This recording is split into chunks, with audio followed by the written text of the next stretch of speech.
moderated by Dr. Gao. Dr. Gao.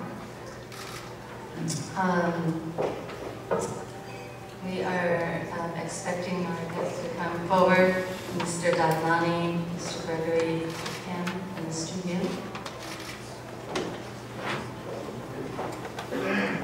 Please have a seat.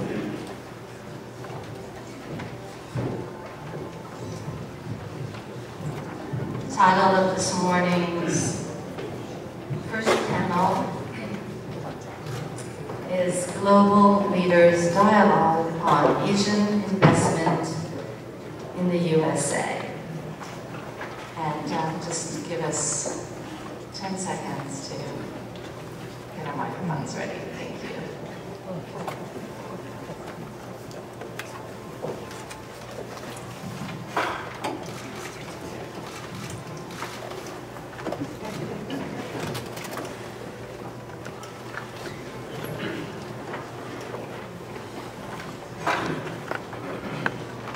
To save time, I'm borrowing Alex's microphone.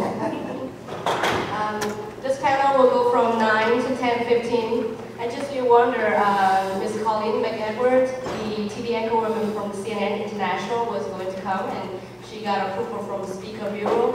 However, some emergency happened in her family, so she cannot make it today. So I will be the moderator.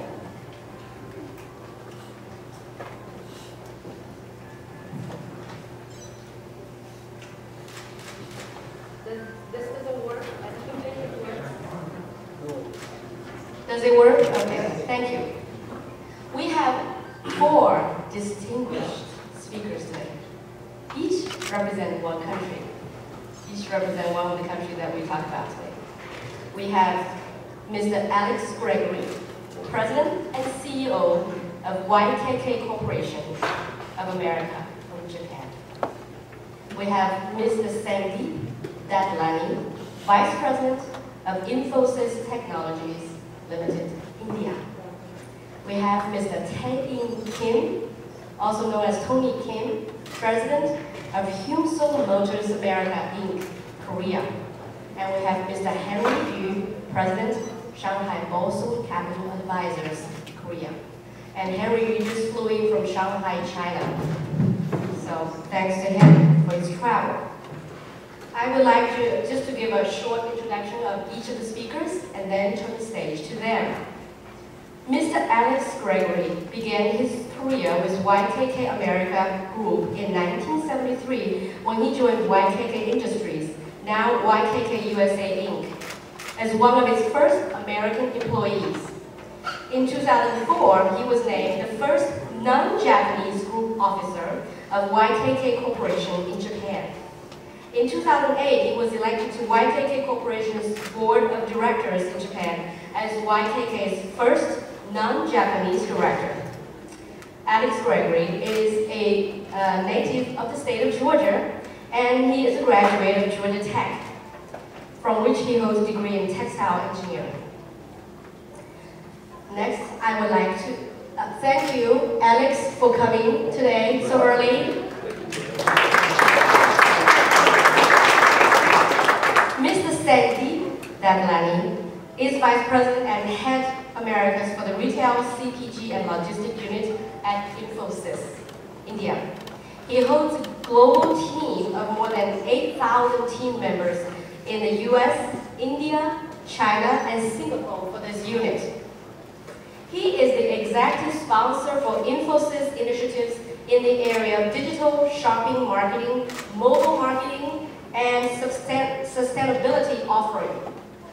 I want you to know, and many of the scholars here know, Infosys is the company that inspired Thomas Friedman's book, The World is Flat. Next, I have Mr. Tae-in Kim, President of Hyundai Motors America, Inc. Believe it or not, his headquarters is in Duluth area, Georgia. And Mr. Kim's company has huge influence in Latin America. He has been an executive with Hyundai Motors since from 2001 to 2009 until now. Last, we have Henry Yu. Henry Yu just flew in from China, and he president of SunTrust Bank, and he's now the president of Bolson Capital Advisors. They specialize in nurturing middle and small-sized Chinese companies and then list them in stock markets all over the world.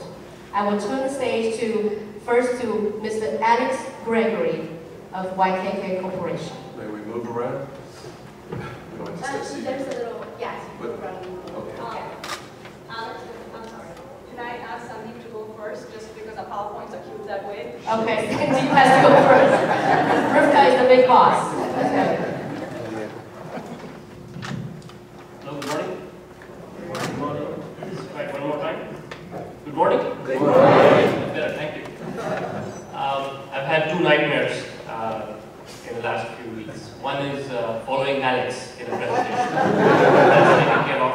Having been with Alex and other panels, that is something you don't do. The other nightmare is speaking in front of so many professors and deans. That brings back memories from childhood, which are, some are good, some are not so good.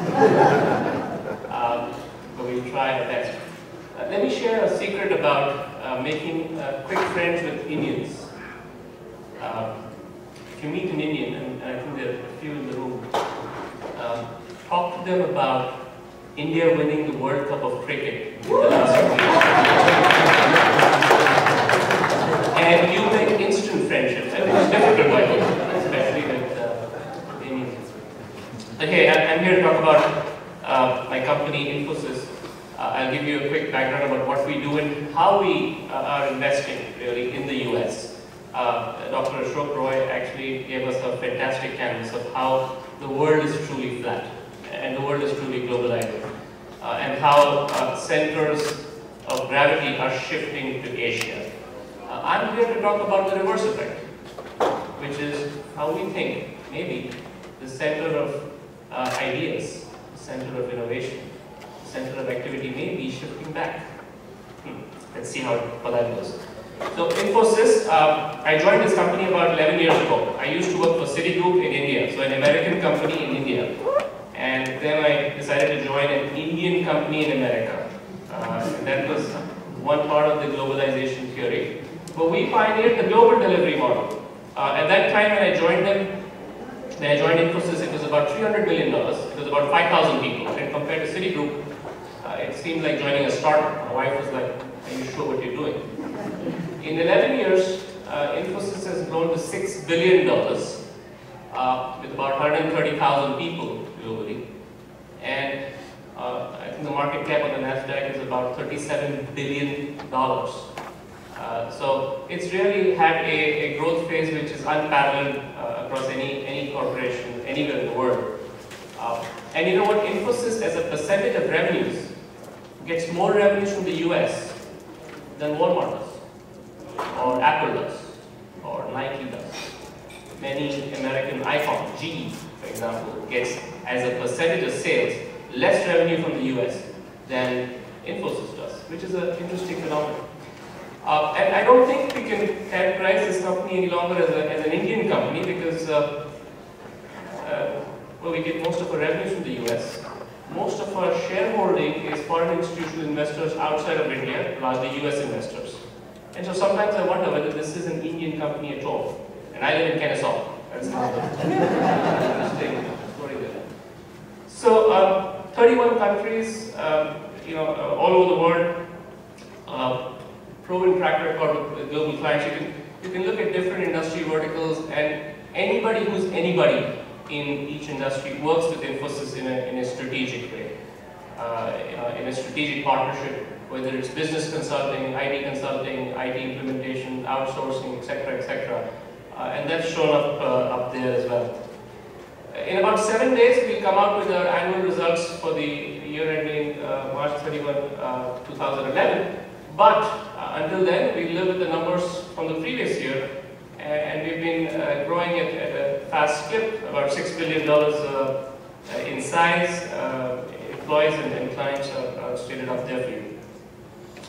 And obviously, we started getting awards first for being the most admired Indian company, for being the best employer in India, for being the most transparent in India. Now, however, awards and recognitions have gone on to become the best banking software in the world, for example, or the best IT services provider in the retail industry in America, and so on. So you can see this transition from an Indian company fast changing to a global company, or an American company in America, a French company in France, etc., etc. So how do we take a company that started in India to be a local company in America, to make these investments work so that Infosys is seen as an American brand? A bunch of ways. We looked at a number of stakeholders in America and looked at what is most important to America. Jobs. We have more than 10,000 people employed in America. Research and innovation, and I'll talk a little bit about that. Education and sustainability. These are themes important to America. And these are ideas that are most relevant today in where America is today. So we looked at our clients, our employees, academia, this is a good example of that, the media, regulators, local communities, and investors, and started working with each of them to develop a local brand. This is what we're doing, by the way, in France, in Germany, all over the world that you can think of. If you go to Google Earth and type in Infosys Mysore, this is a 330-acre campus that trains, that is our global training institute and leadership institute. Go to YouTube and see the videos. This has shopping malls, bowling courts, gymnasiums, swimming pools, etc. within the campus. And it trains 15,000 employees at any one point in time simultaneously. It is probably the world's largest corporate university. This is what it looks like from the top, from an aerial view from Google Earth. Those are actually buildings that make up that shape. How do you take Infosys from here to here? Now 16 centers all over America, each center being more than just a sales and marketing office, some housing more than 300, 500 individuals, each center housing more or less like that, and plans now to expand in a significant way all over the US with even more local employees, with even more large local centers, with even more local investments. This is another example of how we're trying to participate in local communities and local investments. Let me give you an example. I represent Infosys on the United Nations Global Compact, which helps drive sustainability agenda for companies all over the US and all over the globe. Infosys recently became the lead funder of the New York Science and Academic Institutions, which came up with a new program for underserved communities, an after-school program that focuses on science, technology, education, and math. Infosys recently also participated in the Clinton Global Initiative, which also serves societies to make them more sustainable. These are examples of investments Infosys has made recently. In Atlanta, we recently acquired a company called McCamish Systems. It's a 300-employee company, which is extremely strategic to our goals, and that acquisition has resulted in even more jobs and opportunities being created within the Atlanta region. We have a program called INSET, which is now celebrating its 11th year, where we take students from top universities in the US and give them an internship, which is a global internship. There's more than 1,000 alumni, some even from Atlanta, from Georgia Tech, etc., which have really benefited, their resumes have really suddenly been enhanced with this entire global internship program that has worked fantastically well for them. Georgia Tech recently awarded us the Work Abroad Employer of the Year as someone who hires fresh engineering graduates regularly from local institutes. And then we've been spreading the word, especially around themes like sustainability, where we have developed guidebooks for American corporations on how they should adopt supply chain sustainability better, more as our way of contributing back to the society here. Some of those examples are out there as well. So in summary, the focus has been on jobs, education, research, innovation, and sustainability. And that's our way of giving back or investing back in the markets that we serve aggressively. I think it was last Thursday where the top 25 blue chip corporations from India got together in Washington and provided some data that 60,000 jobs have been created just in the last few years by Indian corporations in America. About $6 billion of acquisitions in America have been carried out by Indian corporations only after 2005. So that's recently. And then thousands of graduates, fresh graduates, have been hired by a number of Indian corporations, again, just in the last few years. As we explore more opportunities today of the Asia and US partnerships, I think Infosys stands out as an interesting example of investing in the US and promoting better partnership. Thank you very much.